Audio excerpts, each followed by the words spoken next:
अस्सलामु अलैकुम वरहमतुल्लाह। अल्हम्दुलिल्लाहि वहदह वस्सलातु वस्सलामु अला मन ला नबिय्य बअदह ला नबिय्य बअदहु वला मासूम बअदह अम्मा बअद।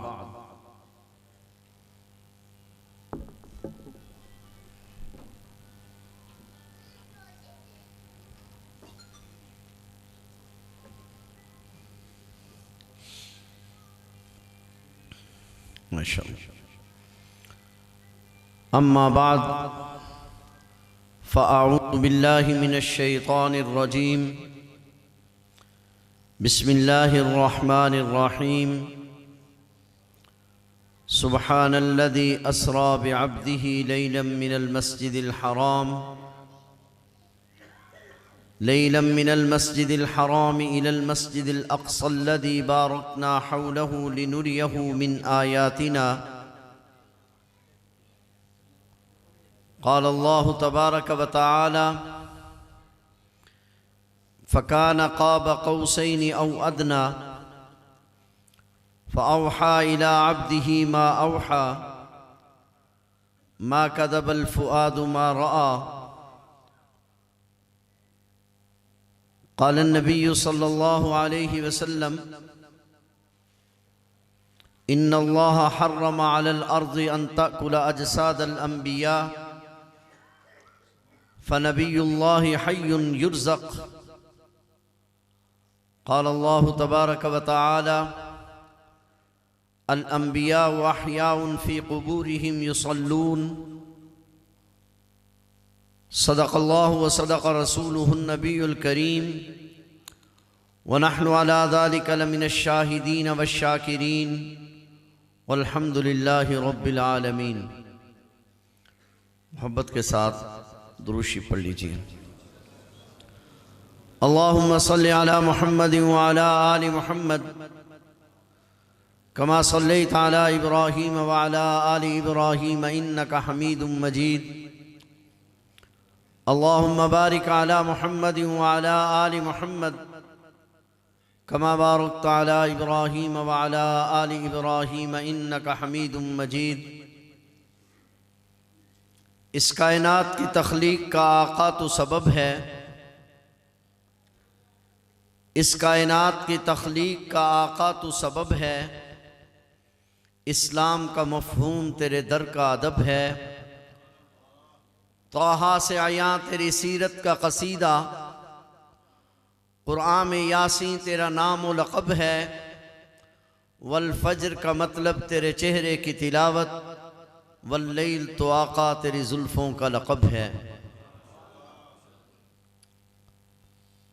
काबिल ताज़ीम व तकरीम सदर जलसा उस्ताज़ुल असातिज़ा हज़रत मौलाना मोहम्मद हुसैन साहिब दामत बरकातुहुम अल्लाह जल्ला शानुहु हज़रत का साया तादेर हमारे सरों पर कायम रखे। यह हमारे असातिज़ा के भी उस्ताद हैं। हज़रत का हुक्म हुआ, मैं आप हज़रात की खिदमत में हाज़िर हो गया। अभी हम बात कर रहे थे तो हज़रत ने फरमाया कि मैंने मौलाना खैर मोहम्मद साहिब जलंधरी रहमतुल्लाह अलैह से पढ़ा है। ये तो बड़ी बुलंद सनद है, तो उनके सामने बात करना, फिर एक ऐसा ख़तीब जो एशिया के बड़े बड़े ख़तीबों का उस्ताद हो, उसके सामने मेरे जैसा आदमी क्या बात करेगा। और आपको पता है मुझे तो कोई तकरीर का सलीका नहीं आता, बेतरतीब से कुछ बातें अर्ज़ करनी है। दुआ फरमाए अल्लाह जल्ला शानुहु मकसद की बात कहने की तौफ़ीक़ अता फरमाए। मैं क्योंकि पहली जमात का तालिब इल्म हूँ, तिफ़्ल मकतब हूँ, इसलिए अपनी बात भी पहली जमात की बात से शुरू किया करता हूँ। सबसे पहली बात यह है कि नबी कौन होता है। उलमा ने लिखा है कि नबी के 6 लवाजिम हैं। नंबर 1 नबी इंसान होता है, नंबर 2 नबी मर्द होता है, नंबर 3 नबी पर वही आती है, नंबर 4 नबी को मौजज़ा दिया जाता है, नंबर 5 नबी मासूम होता है, और नंबर 6 नबी का इंतखाब अल्लाह की तरफ से होता है। हम बात का आगाज कर रहे हैं कि नबी इंसान होता है।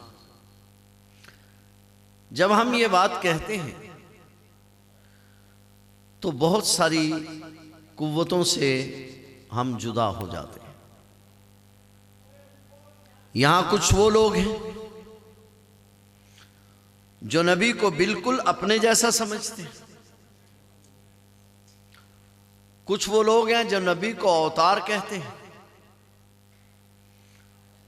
कुछ वो लोग हैं जो नबी को इंसानियत से बढ़कर कोई और मखलूक समझते हैं।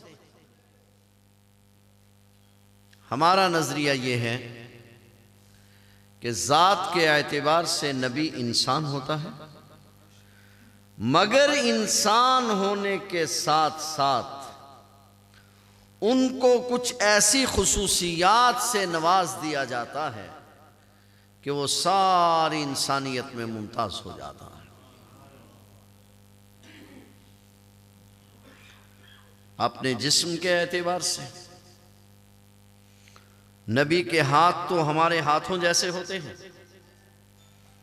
अल्लामा सखावी रहमतुल्लाह अलैह ने बात लिखी है, वो अर्ज कर रहा हूं कि बज़ाहिर नबी के हाथ हमारे हाथों जैसे होते हैं, मगर ज़रूरत पड़ने पर नबी के हाथ में कंकरियां भी कलमा पढ़ने लग जाती हैं। हाथ तो हम जैसे होते हैं, मगर उनसे पानी के चश्मे भी जारी हो जाते हैं। हज़रत आमर बिन जमूह रज़ी अल्लाह ताला अन्हु की हमशीरा, जंग का मौका है, नबी करीम सल्लल्लाहु अलैहि वसल्लम के सामने से गुजरती हैं और मुट्ठी इस तरह बंद है, जोर से मुट्ठी को दबाया हुआ है और जा रही हैं। नबी करीम सल्लल्लाहु अलैहि वसल्लम की नज़र पड़ती है। आप अलैहिस्सलाम ने पूछा, किधर जा रही हो, इस मुट्ठी में क्या है? या रसूलुल्लाह सल्लल्लाहु अलैहि वसल्लम, मेरे भाई आमर बिन जमूह कई दिन से भूखे हैं, उनके पेट पर पत्थर बंधे हुए हैं, ये कुछ खजूरें हैं, वो लेकर जा रही हूं। नबी पाक सल्लल्लाहु अलैहि वसल्लम ने फरमाया, खजूरों को मेरे हाथ में डाल दो। सैयदा ने उन खजूरों को हुजूर अलैहिस्सलाम के हाथ में डाल दिया। उनके पास एक चादर थी, हुजूर अलैहिस्सलाम ने फरमाया, इसको फैलाओ। उन्होंने चादर को फैलाया। हुजूर अलैहिस्सलातु वस्सलाम ने वो खजूरें अपने हाथ से जो चादर पर डाली तो खजूरों ने बढ़ना शुरू कर दिया, हत्ता के सैयदा फरमाती हैं कि खजूरें चादर से नीचे गिरने लगी।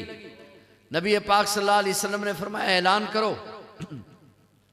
लोग गए और ऐलान किया कि जो मुजाहिदीन यहां तशरीफ रखते हैं सब के सब आएं और अपने अपने तोड़े, अपने गट्टू, अपनी चादरें भर लें। सैयदा फरमाती हैं कि उन सब ने अपने गट्टू भर लिए, जिसके पास जो बर्तन था उसको भर लिया, मगर खजूरें थी कि अभी चादर से नीचे गिर रही थी। 1000 लोग अपनी ताकत के मुताबिक खजूरें लेकर चले गए, मगर खजूरें हैं कि अभी चादर से नीचे गिर रही हैं। नबी का हाथ बज़ाहिर तो हमारे हाथ जैसा है, मगर अल्लाह ने उसमें उतनी कुव्वत पैदा कर दी। हुजूर नबी करीम सल्लल्लाहु अलैहि वसल्लम खाने के लिए बैठे। नबी पाक सल्लल्लाहु अलैहि वसल्लम ने पहला लुक़मा उठाया, उठाकर नीचे रख दिया। घर की मालिका को बुलाया, शौहर घर पर नहीं था। पूछा, ये गोश्त कहां से आया है? अर्ज की, या रसूलुल्लाह सल्लल्लाहु अलैहि वसल्लम, पड़ोसियों की एक बकरी थी, मैं उनके घर गई, औरत का शौहर घर पर नहीं था, उसने अपने शौहर की इजाजत के बगैर बकरी दे दी, हमने ज़िबा कर ली। उसने कहा, शाम को मेरा शौहर आएगा, फिर पैसे अदा कर देना, बस बात सिर्फ इतनी है, इजाजत से लेकर आई हूं, मगर इजाज़त बीवी से ली है, उसके शोहर से नहीं ली। नबी पाक सल्लल्लाहु अलैहि वसल्लम ने वो लुक़मा रख दिया और फरमाया इसको खिरात कर दो, इसको सदका कर दो। अल्लामा सखावी रहमतुल्लाह अलैह वाक़या लिखने के बाद लिखते हैं, मेरी और आपकी ज़बान वो खट्टे और मीठे को महसूस करती है, वो मेरी और आपकी ज़बान नमकीन और कड़वे को महसूस करती है, नबी की ज़बान हलाल और हराम को भी महसूस करती है। नबी होता इंसान है।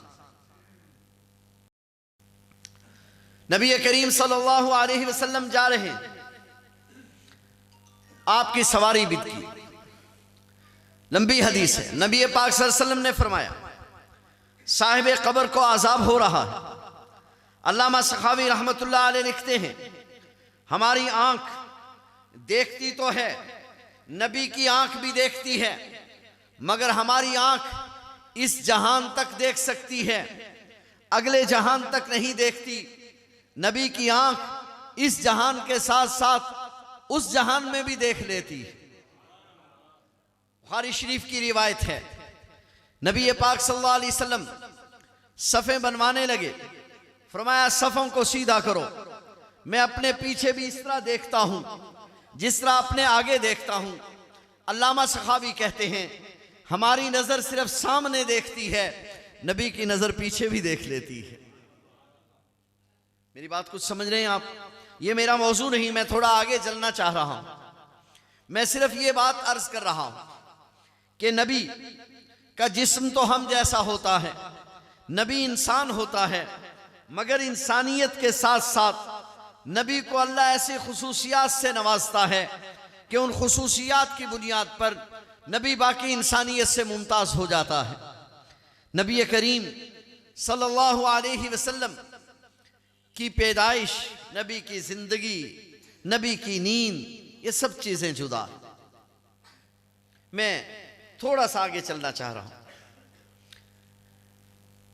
जिस तरह गर्मी में मुझे और आपको पसीना आता है, नबी को भी, बोलिए जरा, नबी को भी पसीना आता है, मगर मेरे और आपके पसीने से बू आती है और नबी के पसीने से, जी आहिस्ता बोल रहे हैं, मैं मस्त हूं उस नशे में साकी जिसके आगे शराब क्या है, तू भी जो ऐसा ही जाम भर दे फिर उसका पीना खराब क्या है, पसीना तेरा के ऐसे खुशबू मुश्को अंबर गुलाब क्या है। हुजूर अलैहिस्सलाम का पसीना। सवाल यह है कि नबी को पसीना क्यों आता है? इसलिए कि नबी इंसान होता है। फिर नबी के पसीने से बू क्यों नहीं आती? इसलिए कि नबी आम इंसानों जैसा इंसान नहीं होता। और उलमा ने इस पर बहस की है कि नबी के पसीने से बू क्यों नहीं आती। कहा हमारे पसीने से बू इसलिए आती है कि मेरा और आपका जिस्म दुनिया की मिट्टी से बनता है और दुनिया की मिट्टी में गलना और सड़ना है, लिहाजा उससे बू पैदा होती है।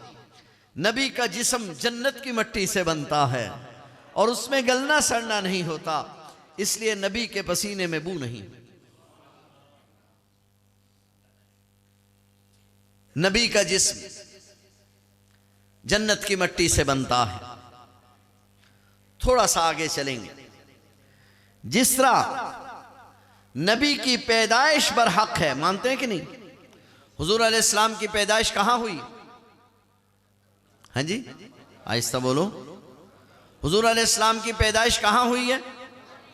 हुजूर अलैहिस्सलाम की पैदाइश मक्का में हुई है, तो मेलाद चौक भी मक्का में ही होना चाहिए। हम हुजूर अलैहिस्सलाम की पैदाइश के तो कायल हैं, मगर हर चौक में पैदाइश के कायल नहीं। अब समझना आपने खुद है, मैं तो सफर कर रहा हूं। हम पैदाइश के तो कायल हैं, मगर हर चौक में नहीं। कहां? मक्का मुकरमा में, लिहाजा मिलाद चौक भी वहीं होना चाहिए। हम हुजूर अलैहिस्सलातु वस्सलाम के बारे में समझते हैं कि जिस तरह आपकी पैदाइश पर हक है, इस तरह आपकी नींद भी बरहक है।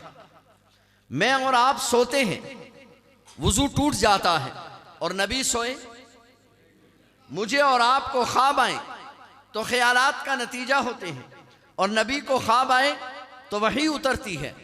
जिस तरह नबी की नींद बरहक है, इस तरह नबी की मौत भी बरहक है। जी आहिस्ता बोलो जरा। नबी की मौत भी, लेकिन जब नबी की पैदाइश जुदा है, नबी की नींद हम जैसी नहीं, तो नबी की मौत भी हम जैसी नहीं। नबी की नींद जुदा है तो नबी की मौत भी जुदा है। पिछले दिनों भी मैंने ये मसला कुछ अर्ज किया थोड़ा सा, और फिर क्योंकि मौजू सैयदना सिद्दीक़ अकबर था, फिर हम उस तरफ चले गए। मैं बात करना चाह रहा हूं, अगर आपकी तवज्जो हो। नबी की मौत जुदा है। आम इंसान का इंतकाल हो जाए, उसके इंतकाल पर उसका लिबास उतार कर उसको गुस्ल दिया जाता है, मगर नबी के इंतकाल पर नबी का लिबास उतारना जायज नहीं। हम में से कोई फौत हो जाए, उसका जनाजा पढ़ा जाता है, और नबी का इंतकाल हो तो दुरूद पाक पढ़ा जाता है। आम इंसान का इंतकाल हो जाए, उसके इंतकाल के बाद, इद्दत गुजरने के बाद उसकी बीवी से निकाह जायज हो जाता है, मगर नबी के इंतकाल के बाद इद्दत गुजरने के बावजूद नबी की बीवी से निकाह जायज नहीं होता। नबी की बीवी उम्मत की, अन्नबिय्यु औला बिल मुमिनीना मिन अनफुसिहिम व अज़वाजुहु उम्महातुहुम। उस्ताद मोहतरम तशरीफ रखते हैं, अन्नबिय्यु औला, नबी की जात का हक तुम पर तुम्हारी जात से भी ज्यादा है। इस पर मुहद्दिसीन ने बहस की। मैं क्योंकि हदीस का तालिब इल्म हूं, मुहद्दिसीन ने इस पर बहस की कि अपनी जान से ज्यादा क्या मतलब। फिर एक मिसाल दी कि इंसानी फितरत, दोस्त के बारे में एक फैसला करता है, गलती कर जाता है। बाप औलाद के बारे में फैसला करता है, गलती कर जाता है। फैसले के बाद 10 साल के बाद कहता है फुला मौके पर मिस्टेक हो गई, गलती हो गई, हमें यह फैसला नहीं करना चाहिए था, हमने फुला रिश्ता किया, ये नहीं करना चाहिए था। माँ जो सबसे ज्यादा औलाद से मोहब्बत करती है, वो माँ भी बेटे के बारे में फैसला करती है और गलती कर जाती है, मगर नबी उम्मती के बारे में कभी मिस्टेक नहीं करता है। हत्ता कि इंसान अपनी जात के बारे में खुद फैसला करता है और फिर कहता है कि मुझसे गलती हो गई, मगर नबी उम्मती के बारे में मिस्टेक नहीं करता, गलती नहीं करता। नबी हमेशा उम्मती की खैर सोचता है, इसलिए नबी का हक अपनी जात से भी ज्यादा है। और अगर आपकी तवज्जो हो तो नबी और दीगर क़ियादत में, लीडर में और नबी में फर्क होता है तवज्जो करूं बात, जागरे में बात करूं। नबी और लीडर में फर्क होता है। लीडर चाहता है मैं बुलंद हो जाऊं, मेरे साथ वाले पस्त हों, मेरे बराबर कोई ना आए। नबी चाहता है मेरी मजलिस में आने वाला बुलंद हो जाए। लीडर का मानने वाला जब बुलंद होने लगता है, मजलिस में राय देने लगता है, तो तो अब लीडर सोचता है इसको थोड़ा पीछे किया जाए, और नबी की मजलिस में जब राय देने के काबिल हो जाता है उसको आगे बुला लिया जाता है। नबी की शान ये है कि नबी मानने वालों को बुलंद करता है।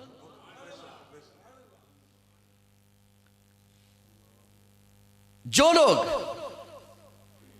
हाय हाय, मुझे एक बात याद आई, खैबर का मौका है, जाग रहे हो? खैबर का मौका है। एक शख्स तलाश करते करते हुजूर अलैहिस्सलाम के खैमे तक पहुंचता है। अस्वद राई उसका नाम है, काला उसका रंग है, होंठ उसके बड़े बड़े हैं और मुंह से उसके स्मेल आती है। यहूदी है। हुजूर अलैहिस्सलातु वस्सलाम के खैमे तक पहुंचता है। हुजूर अलैहिस्सलाम खैमे में तन्हा तशरीफ फरमा, तारुफ कराता है। हुजूर अलैहिस्सलाम का तारुफ खुद करता है, फिर पूछता है अगर मैं मुसलमान हो जाऊं क्या मिलेगा? हुजूर अलैहिस्सलातु वस्सलाम ने फरमाया अल्लाह तेरे मुंह को खुशबू से बदल दे, और क्या मिलेगा? हुजूर अलैहिस्सलाम ने फरमाया साबिक जिंदगी के गुनाह माफ कर दिए। या रसूल सल्लम मुझे कलमा पढ़ाए। लीडर और नबी में फर्क बयान कर रहा हूं पूरी तवज्जो से। या रसूल सल्लम मुझे कलमा पढ़ाई। हुजूर अलैहिस्सलाम ने कलमा पढ़ाया। क्या ड्यूटी है मेरी? आप अलैहिस्सलाम ने फरमाया क्या काम करते हो? कहा हज़रत यहूदियों की बकरियां चराया करता हूं। बकरियां किधर हैं? आका बाहर छोड़ कर आया हूं। आपने फरमाया जाओ पहले उनकी बकरियां वापस करो। जंग का मौका है, लूटा हुआ माल माले गनीमत है, मगर हुजूर अलैहिस्सलाम फरमा रहे हैं बकरियां वापस करो। बकरियां वापस हुई। बकरियां वापस जो छोड़ कर आया तो वापसी पर पहुंचने से पहले लड़ाई शुरू हो, जंग शुरू हो। लड़ता हुआ शहीद हो गया। जंग का गुबार छटा। नबी पाक सल्लल्लाहु अलैहि वसल्लम अपने खैमे में तशरीफ फरमा है। सहाबा किराम के बोलने की आवाज आई। आप अलैहिस्सलाम बाहर तशरीफ लाए। पूछा क्या मसला है? सहाबा किराम ने अर्ज किया आका एक आदमी की लाश पर लोग जमा है। या रसूलुल्लाह सल्लल्लाहु अलैहि वसल्लम उसके मुंह से खुशबू आ रही है, खुशबू से लगता है कि हमारा साथी है, मगर आका हम में से कोई उसको जानता नहीं है।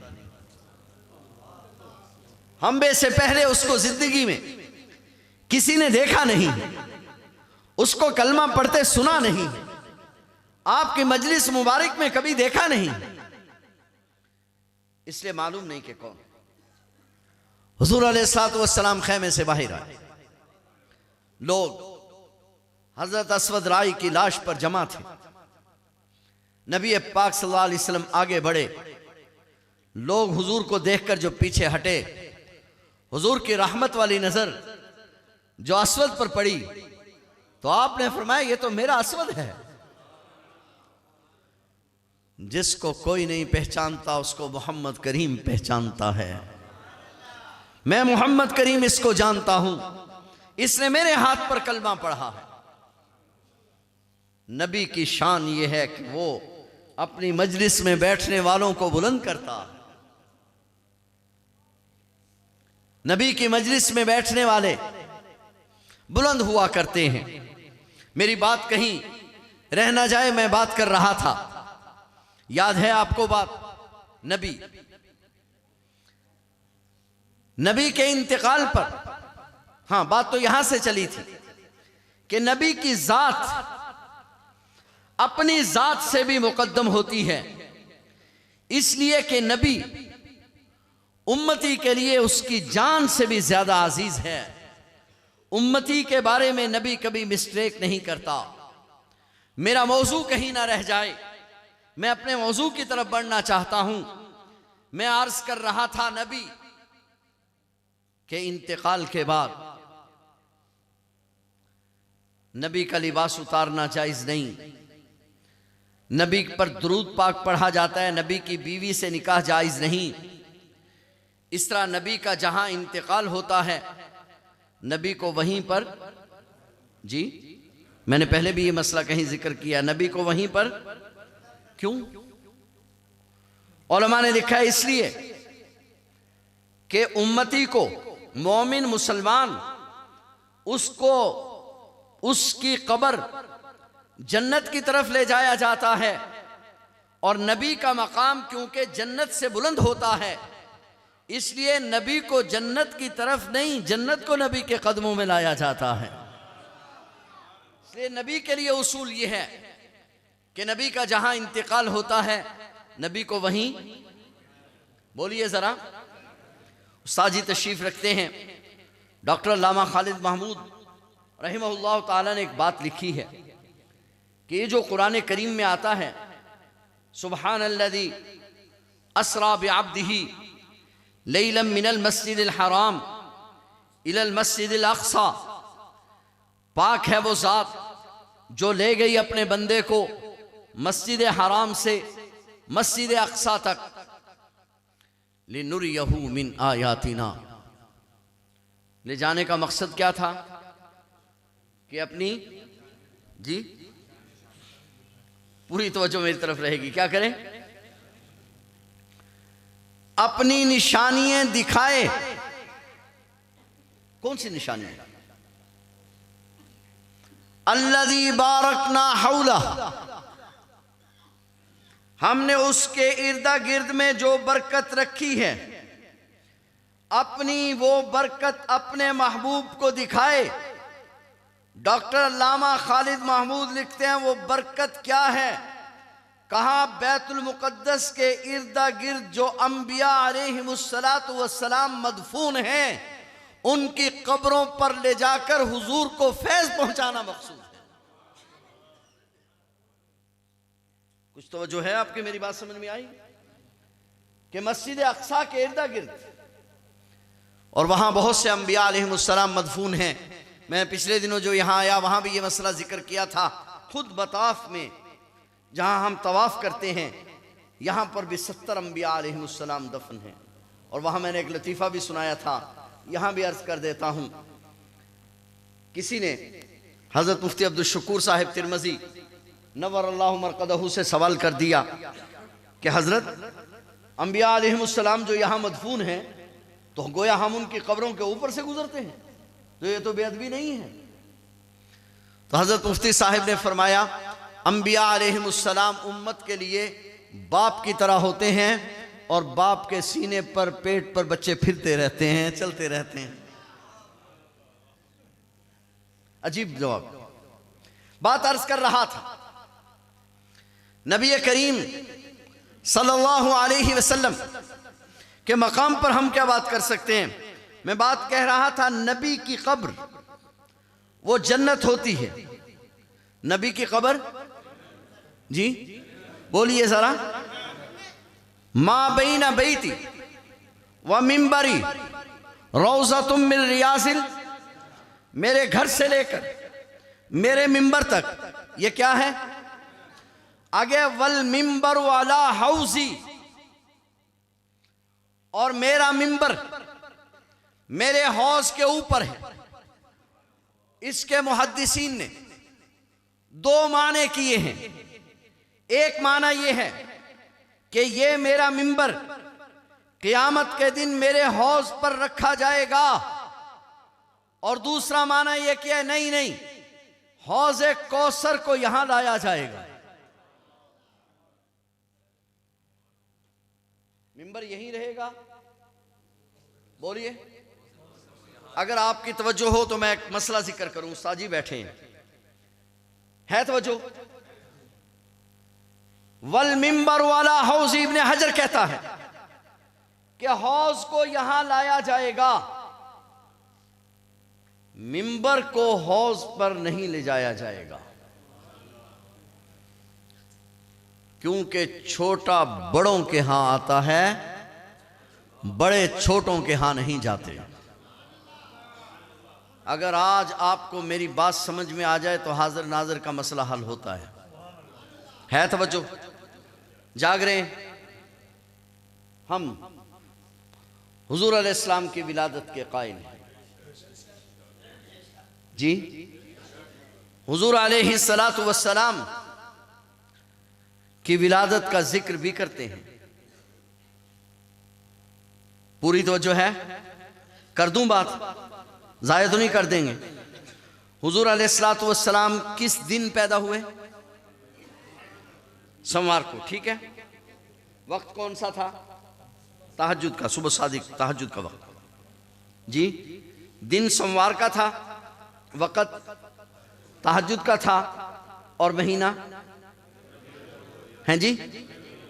जरा आपने मेरे साथ चलना है, इस तरह मजा नहीं आएगा। महीना रबीउल अव्वल का, इतना ऐसा नहीं चलना फिर तो सफर खत्म नहीं होगा। महीना रबीउल अव्वल का, ठीक है। वक्त तहज्जुद का, दिन सोमवार का। सो तो नहीं जाओगे। ये वक्त कितने अरसे के बाद आता है तहज्जुद का? 24 घंटे के बाद।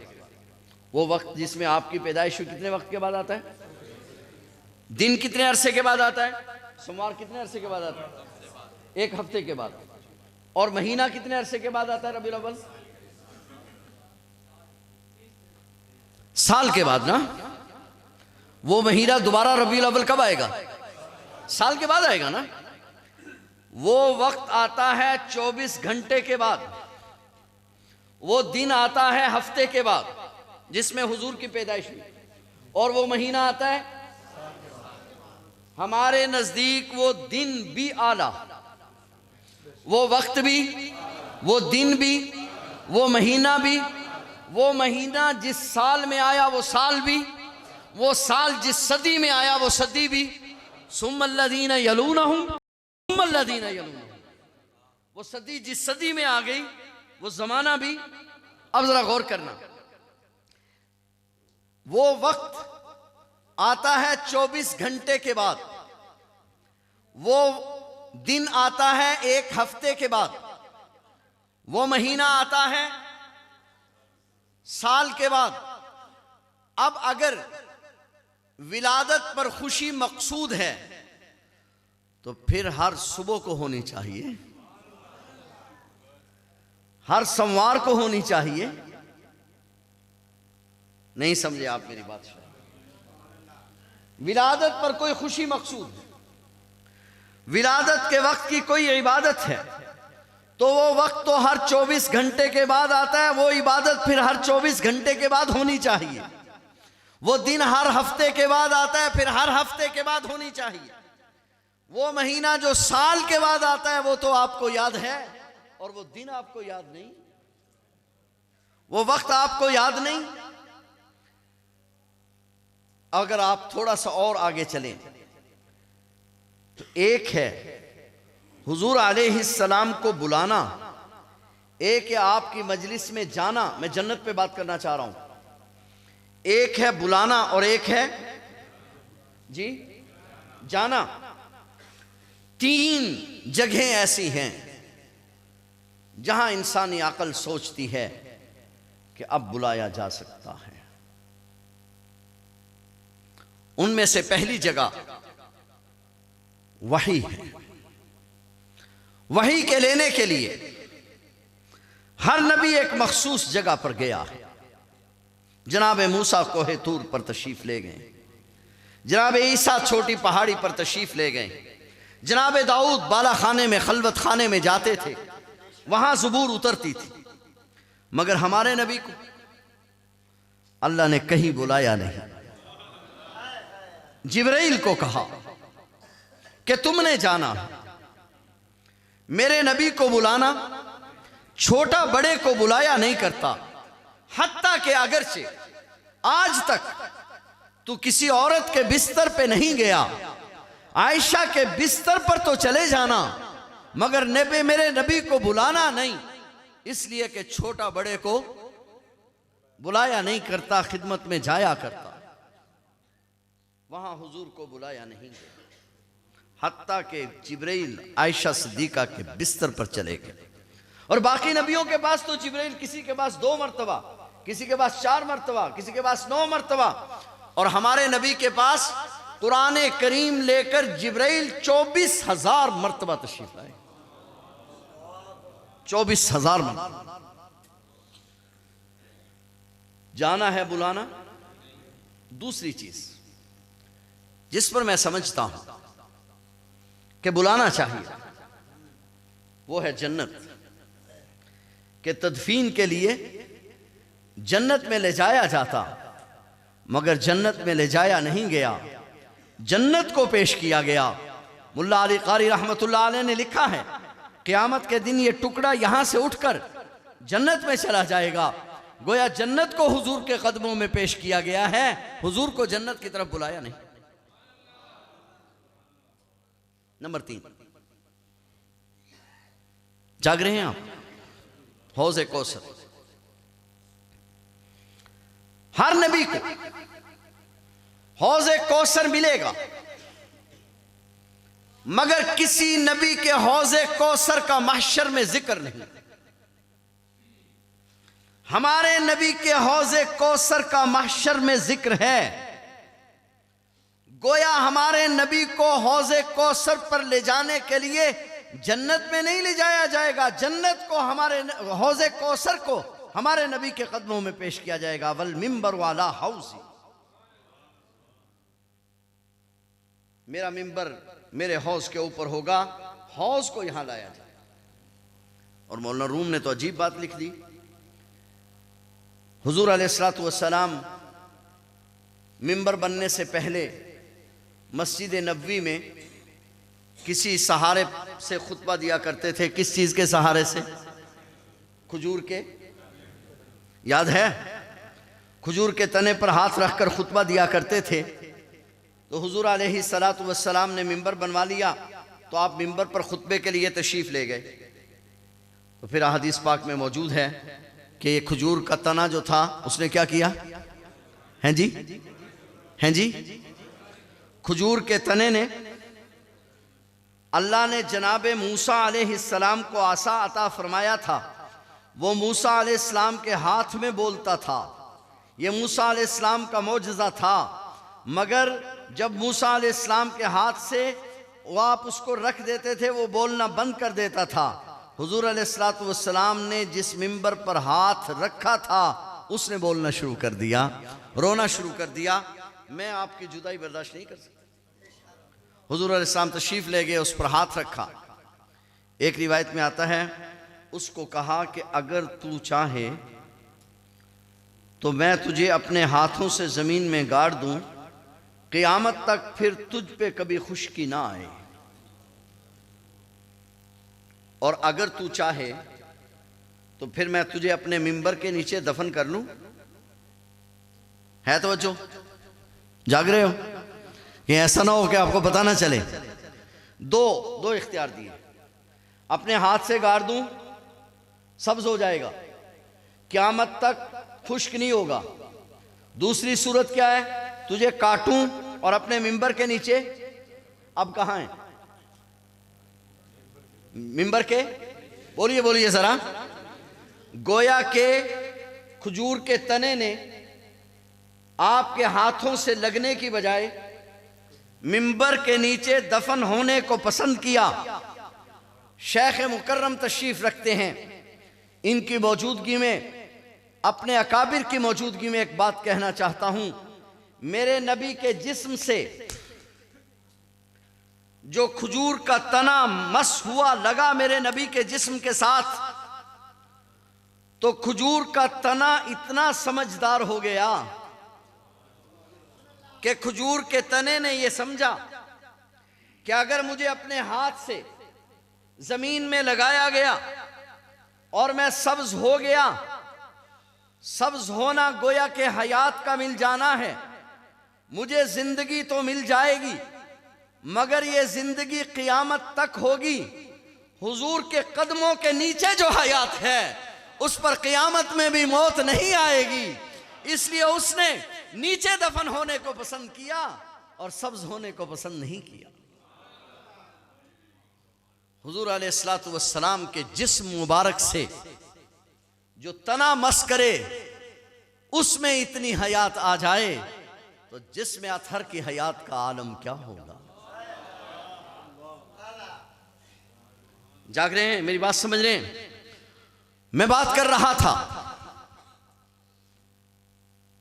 हौज़े कौसर को बुलाया गया, जन्नत को। चलें थोड़ा मसला आसान करते हैं, कहीं मुश्किल ना हो जाए। सैयदना अबू बकर सिद्दीक़ रज़ी अल्लाह ताला अन्हु का इंतकाल हो गया।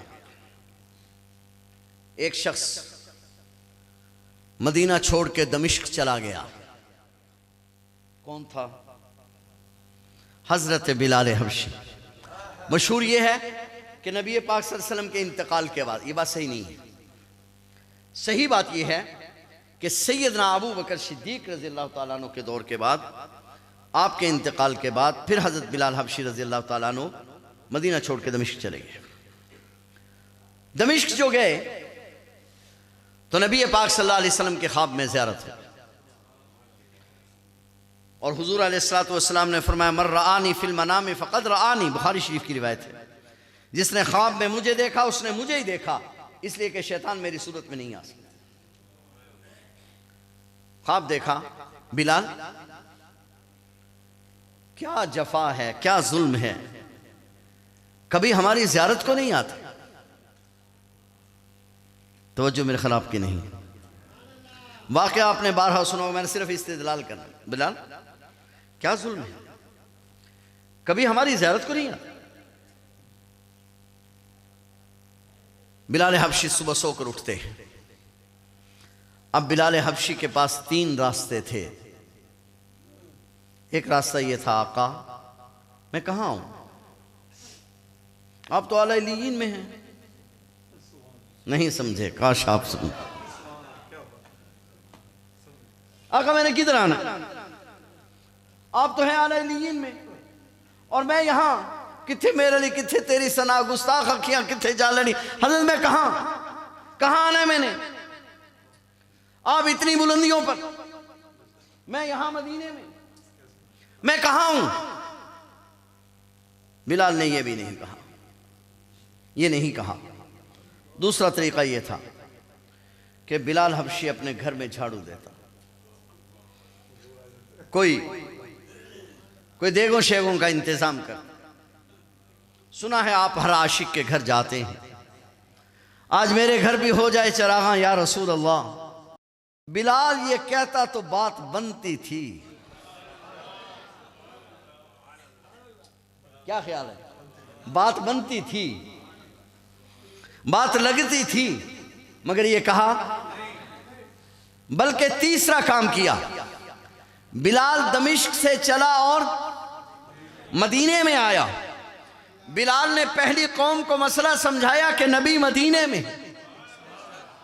आप समझे काश, बिलाल ने मसला समझाया कि नबी के पास आला इल्लीयीन में नहीं जाना, आला इल्लीयीन तो हुजूर के कदमों में है। तो बिलाल चल के मदीने में आया। इसलिए तो मेरे अकाबिर का अकीदा है कि हुजूर के जिस्म अतहर को जो मट्टी मस कर रही है, उसका मकाम अर्श व कुर्सी से बुलंद। और उस्ताद मोहतरम भी तशरीफ रखते हैं, इनकी मौजूदगी में एक बात कहने लगा हूं। ईसा अलैहिस्सलातु वस्सलाम जिंदा है, हमारा अकीदा है ना जी। हम क्यों कह रहे हैं, इस पे बाज लोग ची बजी हो जाते हैं कि हुजूर अलैहिस्सलातु वस्सलाम के रोजे को अल्लाह के अर्श से भी अफजल कह रहे हैं। अर्श अल्लाह का कोई जिस्म नहीं है जिसको अर्श छू रहा हो। अल्लाह जिस्म और जिस्मियत से पाक है, मगर ये मट्टी हुजूर के जिस्म को छू रही है। बात समझ रहे हैं। और मखलूक, अर्श भी मखलूक है और हुजूर भी मखलूक हैं। और हमारा अकीदा है कि मखलूक में हुजूर, बोलिए ना, तो जरा गौर कीजिए। ईसा अलैहिस्सलाम कहां हैं, आसमानों पर, दूसरे आसमान कहां हैं, फिर जमीन पर तशरीफ लाएंगे, 40 साल तक हुकूमत करेंगे, फिर आपका इंतकाल होगा और आपको रोज़े अक़दस के अंदर, बोलिए जरा, मैं आप उलमा से पूछता हूं, तलबा से सवाल करता हूं, मैं अवामुन नास से नहीं, मैं उलमा से मुखातिब हूं। हमारा अकीदा तो यह है कि नबी का हर लम्हा वो बुलंदी की तरफ जाता है। जनाब ईसा अलैहिस्सलातु वस्सलाम आसमानों से नीचे क्यों आ रहे हैं? काश आपकी तवज्जो मेरी तरफ हो। नबी का तो हर लम्हा ऊपर जाता है। वला सौफ युअतीका रब्बुका फतरदा, इतना दूंगा कि राजी कर दूंगा। नबी का तो हर लम्हा बुलंद होता है। तो ईसा अलैहिस्सलातु वस्सलाम आसमानों में दूसरे आसमान से 7वें आसमान पर जाने की बजाय ईसा अलैहिस्सलातु वस्सलाम जमीन पर तशरीफ लाएंगे। ईसा अलैहिस्सलाम हुजूर के पहलू में दफन होंगे। इससे उलमा ने इस्तिदलाल किया है कि नबी का रोजा आसमानों से बुलंद है। बात समझ में आ रही है? हुजूर अकरम सल्लल्लाहु अलैहि वसल्लम का रोजा ये जन्नत का हिस्सा है, हमारा ईमान है। हुजूर अलैहिस्सलाम इस वक्त कहां आराम फरमा है जी? कहां आराम फरमा है? हुजूर अकेले हैं या हुजूर के साथ कोई और भी जी? आज हजरत हुजूर अलैहिस्सलातु वस्सलाम के साथ आज भी अबू बकर और उमर मौजूद हैं। और क्योंकि मौजू मेराज है तो एक बात सिर्फ इस पर भी कहना चाहूंगा, यह हुजूर अलैहिस्सलातु वस्सलाम का मौजज़ा है। उलमा ने, बल्कि डॉक्टर लामा ने इस पर बड़ी बहस की है कि वैसे तो लफ्ज मौजज़े का लफ्जी माना होता है जिसकी मिसल लाने से दुनिया आजिज हो, दुनिया जिसकी मिसल ना ला सके। लिखा है कि इस उम्मत के लोग इतनी तरक्की करेंगे, इतनी तरक्की करेंगे कि पहले आसमान तक पहुंचेंगे। जिस दिन इस उम्मत के लोग पहले आसमान के दरवाजे पर पहुंचेंगे उस दिन क़यामत आएगी। गोया दुनिया इतनी तरक्की करेगी। तो हजरत लिखते हैं कि अल्लाह ताला ने हमारे नबी को उठाया।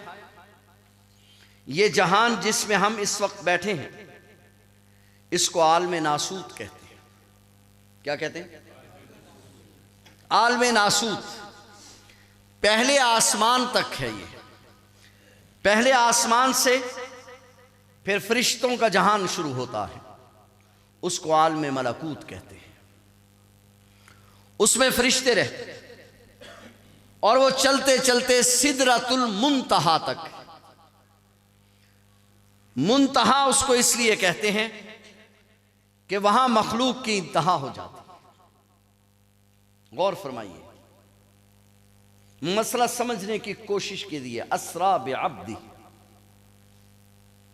हुजूर अलैहिस्सलाम, ये जहान में बात कर रहा हूं आलम नासूत है।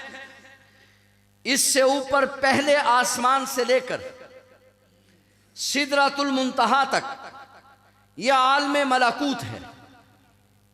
सिदरतुल मुंतहा से आगे आलम लाहूत है। हमारे नबी यहां से चले आलम नासूत से आलम मलकूत में पहुंचे। आलम मलकूत से चले सिदरतुल मुंतहा पे पहुंचे। मुंतहा पे जाके जिब्राइल रुक गया। हुजूर अलैहिस्सलाम आलम मलकूत से आलम लाहूत में चले गए। मौजज़ा उसको कहते हैं जिसकी मिसल कोई ना ला सके। अल्लाह हमारे नबी को आलम मलकूत से भी ऊपर ले गया ताकि दुनिया को पता चल जाए बशर मलक से बहुत ऊपर है।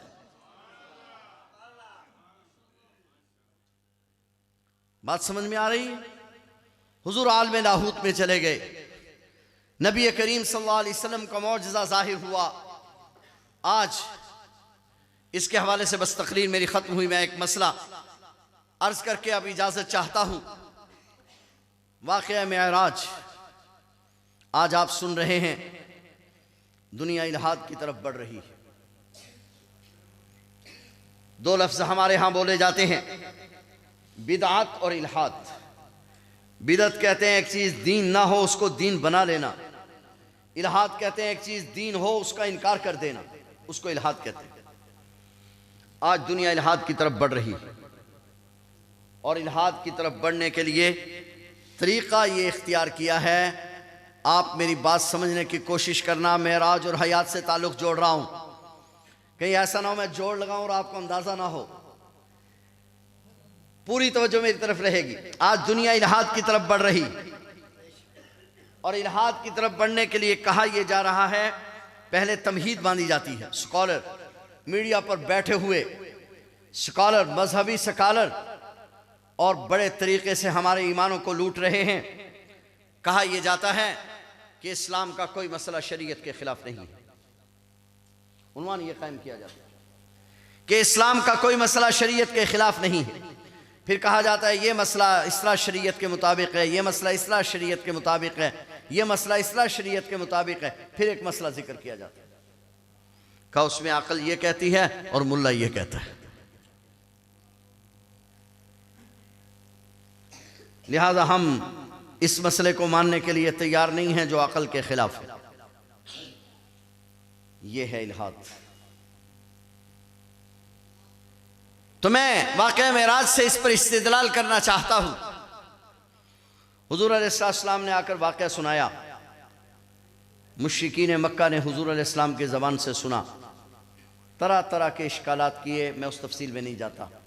किसी ने कहा हज़रत हमने बैतुल मुक़द्दस देखा। एक मुश्रिक खड़ा हुआ और उसने कहा जनाब मैंने बैतुल मुक़द्दस देखा है, 1 महीना जाने में लगता है, 1 महीना आने में लगता है। ये कैसे हो गया कि आप एक ही रात में चले भी गए और वापस भी आ गए। एक शख्स खड़ा हुआ, उसने कहा मैंने बैतुल मुक़द्दस बारहा देखा है, आप ज़रा बतलाओ ना उसमें दरवाजे कितने हैं, खिड़कियाँ कितनी हैं, फ़लाँ कितना है, फ़लाँ कितना है। एक खड़ा हुआ, उसने कहा जनाब हमारा काफ़िला था रास्ते में, आपको कहीं वो मिला है? अपने अपने जहन के मुताबिक इश्काल किए, क्योंकि अक़ल पर परखना चाहते हैं मौजज़े को। समझ रहे हैं बात? सिर्फ इसी पर बस नहीं, बल्कि हज़रत अमीर मुआविया रज़ी अल्लाह ताला अन्हु के वालिद गिरामी हज़रत अबू सुफियान रज़ी अल्लाह ताला अन्हु, मगर उस वक़्त तक मुसलमान नहीं हुए थे। ये शाह रूम के दरबार में थे। शाह रूम ने इनसे मुख्तलिफ सवालात किए, सवालों के जवाब दिए। जब देखा कि शाह रूम मुतमईन नहीं हो रहा, शाह रूम का रुझान हुजूर ही की तरफ बढ़ रहा है, तो चलते चलते इतराज़ कर दिया। जनाब जिस नबी की ये बात कर रहे हैं ना, आप जिस नबी के मुतालिक मुझसे पूछ रहे हैं ना, वो ये भी कहता है कि मैं एक रात को मैं मस्जिद हराम से निकला, मस्जिद अक्सा चला गया, फिर मैं जनाब वहाँ से आसमानों पर चला गया, वो ये बात भी करता है। अभी शाह रूम ने कोई बात नहीं की थी कि दरबार से एक आदमी खड़ा हुआ, उसने कहा जनाब ये वाक़या सच्चा है। शाह रूम के दरबार में अबू सुफियान की मौजूदगी में आदमी खड़ा हुआ, उन्होंने कहा जनाब वाक़या सच्चा है। कैसे, तुम कैसे कहते हो सच्चा है?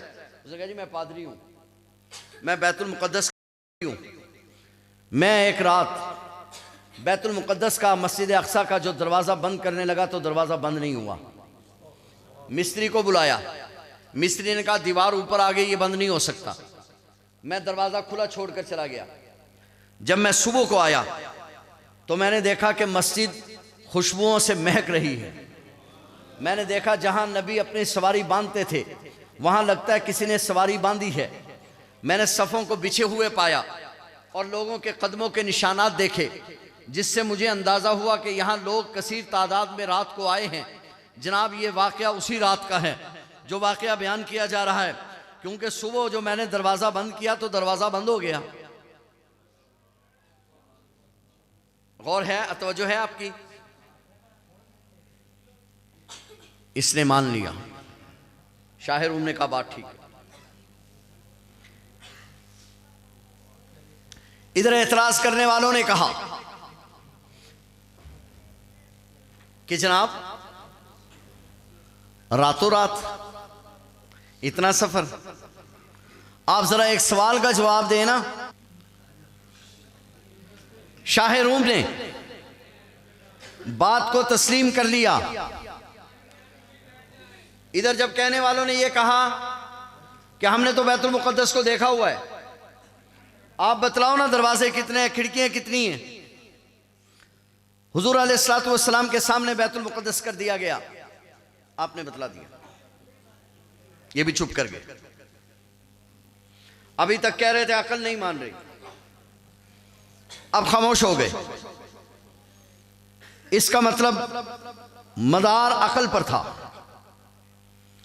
लेकिन यही वाकया मेरी तकरीर का हासिल है, खुदारा तवज्जो करेंगे। यही वाकया, इल्हाद क्या है इसमें बात कर रहा हूं। यही वाकया सैयदना अबू बकर सिद्दीक रजी अल्लाह ताला अन्हु ने अबू जहल से सुना। बारहा आपने ये वाकया सुना होगा, मैंने सिर्फ इस्तिदलाल करना है। सैयदना अबू बकर सिद्दीक ने किससे सुना? अबू जहल से। अबू जहल ने पूछा, जनाब बतलाओ, रातों रात को इस तरह चला जाए, वापस आ जाए, कहता मैं आसमानों पर गया, ये मुमकिन है? पर नहीं। कहता कौन है? कौन कहता है? जनाब आपके महबूब कहते हैं। बस किताबों में लिखा है, इतनी बात कहने की देर कि सैयदना अबू बकर सिद्दीक ने बगैर किसी तवक्कुफ के फरमाया कि अगर वो कहते हैं फिर सही है। अबू जहल ने कहा, यार कोई करने की बात करो, पूरी तवज्जो मेरी तरफ रहे, यार कोई करने की बात करो, ये कैसे मुमकिन है? अब सैयदना अबू बकर सिद्दीक ने अकीदा समझाया। सैयदना अबू बकर सिद्दीक ने कहा, जनाब हमने उनके कहने पर इनसे बड़ी बड़ी बातें मान ली हैं। नहीं समझे आप? काश आप मेरी बात समझ जाए। बस गुफ्तगू मेरी खत्म हुई। सैयदना अबू बकर सिद्दीक ने कहा, जनाब हमने उनके कहने पर इनसे बड़ी बड़ी बातें मान ली हैं। नतीजा ये निकला कि ईमान नबी की जात को मानने का नाम है, नबी पर एतमाद का नाम है, अकल माने या ना माने। मेरी बात समझ रहे हैं या नहीं समझ रहे?